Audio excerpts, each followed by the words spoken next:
Olá, alunos da Rede Municipal de Educação do Rio de Janeiro e você também que se interessa e acompanha os vídeos do meu canal e os conteúdos que eu posto aqui. Eu sou o professor Diogo Neves, de Ciências, eu trabalho no JET do Celina Gomes da Costa, localizado em Jacarepaguá, e lá eu sou regente da sala de leitura e também ministro aula de círculo de leitura.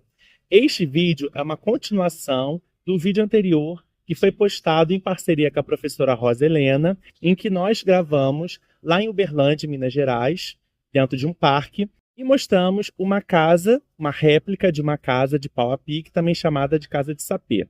Lá nós falamos sobre 4 temas. Dá uma olhadinha no vídeo, depois você vem assistir aqui, tá bom?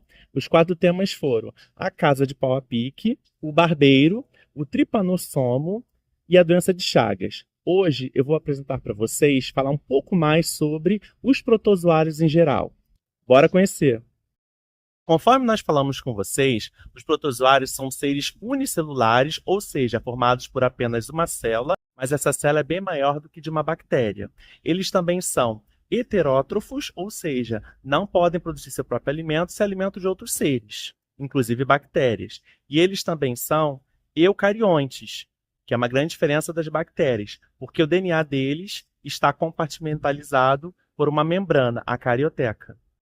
Os protozoários pertencem ao mesmo reino das algas, que pode ser chamado de protista ou protoctista. E eles podem ter 3 diferentes formas de vida. Alguns são de vida livre, ou seja, não fazem mal para ninguém, vivem tranquilamente em ambientes aquáticos. Outros podem viver em associação com outros seres vivos, causando benefício para eles, que nós chamamos de simbiose.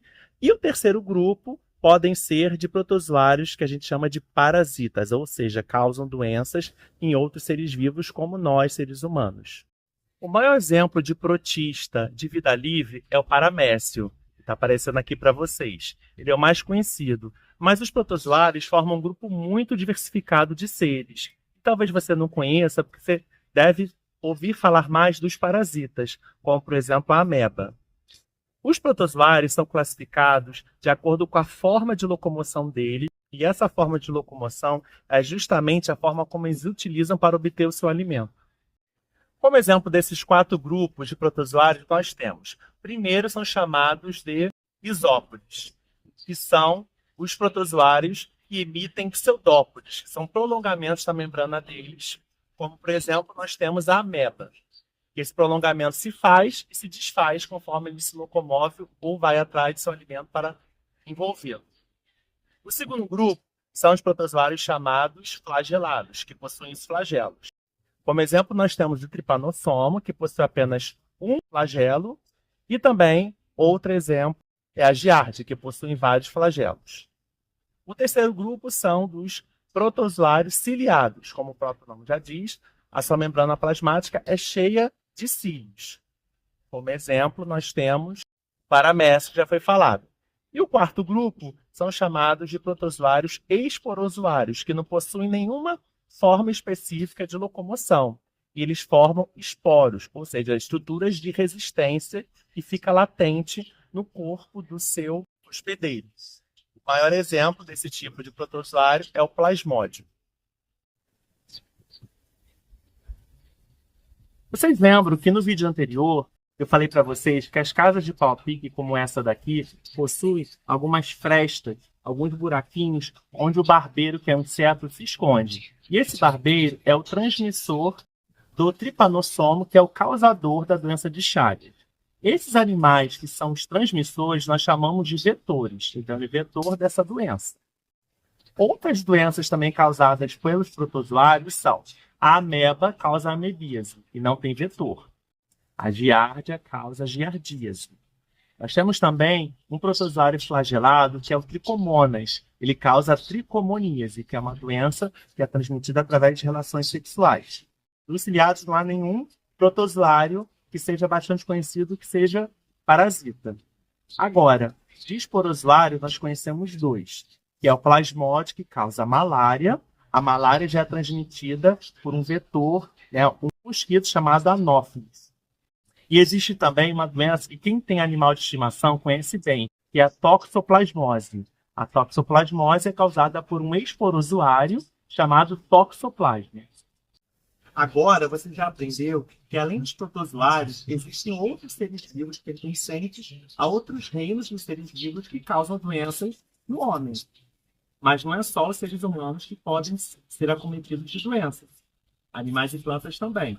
Então, nós temos também bactérias que causam doenças, vírus, fungos e alguns animais, como, por exemplo, os vermes, que são parasitas do corpo humano.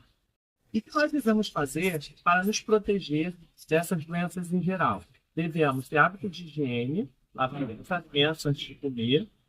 Devemos também, em relação aos vetores, que são animais, que são insetos, né, que podem causar doenças, evitar o contato com eles e também usar repelentes, né, para evitar que alguns mosquitos, que são vetores, também possam transmitir esses protozoários e outros seres também para dentro do nosso corpo.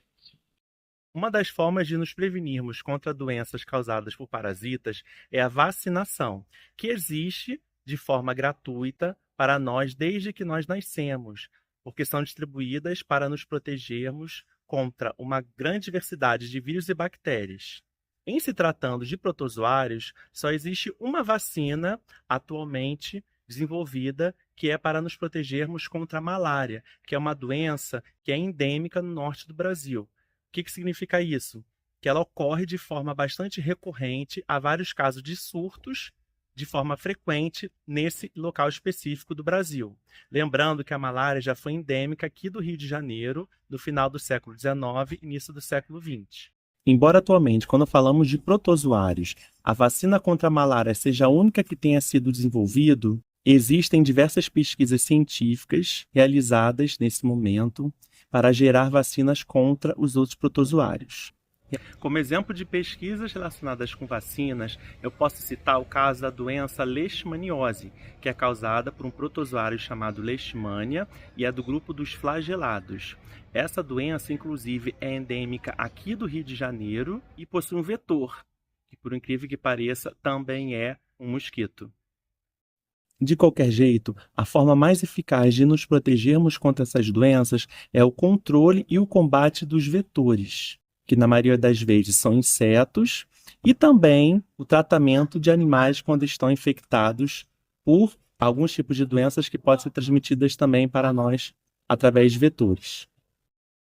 Então agora você já sabe, devemos nos proteger contra as doenças, sabendo que nem todos os seres vivos são parasitas, e também tomar cuidado para a gente também não transmitir para outras pessoas.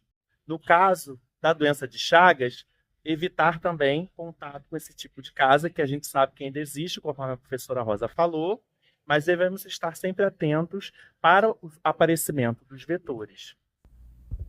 Tudo que eu falei sobre protozoários nesta videoaula está resumido na tabela. Então, se você quiser mais detalhes sobre esse tema, dê uma pausa no vídeo e leia tudo com bastante atenção. Essa é a mensagem que eu gostaria de passar para vocês nesse vídeo. Espero que vocês tenham gostado, curtido e aproveitado bastante. Até a próxima. Tchau, tchau.